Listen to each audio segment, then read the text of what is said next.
Over 282 fraudulent checks, over 700,000 of village money unaccounted for. Monday, at the Stanton County courthouse, a 12-year saga of alleged threats, undisclosed payments, and general confusion came to a definitive end. I've read a lot of information about all of this, all the reports, everything.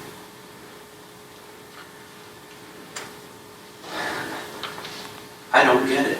Kim Nyman, the former clerk of the village of Pilger, previously faced 17 counts of unlawful taking, abuse of public records, and misconduct, before a plea agreement reduced the case to a single charge of attempted theft. Addresses that the money was sent to, almost all of them that we checked out, were simply storefronts that would forward mail. And it wasn't until the tornado hit and FEMA money started coming in that the amounts ramped up and significantly. Nyman said she made the payments in response to threats from a collection agency made against the village, herself, and her family. Attorneys representing Nyman argued that there was no evidence she profited from the missing funds. It's not the type of case I've ever encountered before.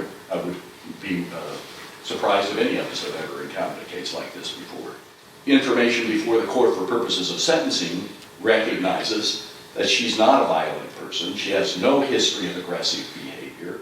She does not represent a risk to public safety. Before the sentencing, Judge James Kube took the initiative to speak with the defendant one last time. I admit I did things that were wrong, but I guess I got to a point where I didn't know how to stop it, and I was hoping somebody else would find it.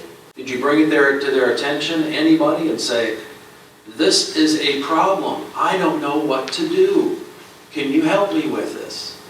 No, sir, I didn't. The bills were paid to Gavin Evento, personally.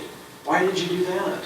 To pay to an individual when the company is asking for payment? I can't remember all the invoices I've seen. Kube said curious circumstances and unanswered questions led to his decision for incarceration. Brennan talked about that you are not a risk to public safety.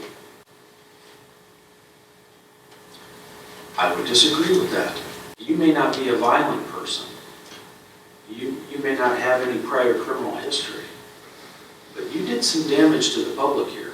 It'll be a judgment and sentence of this court that on the conviction of attempted theft, Class 3A felony, that should be sentenced to a determinate term of 3 years to be served in the Department of Correctional Services. As part of her sentence, Nyman was also ordered to repay just over $44,000 in restitution to the village of Pilger and Pilger Fire Department. In Stanton, for News Channel Nebraska, this is Jeff Brooks reporting.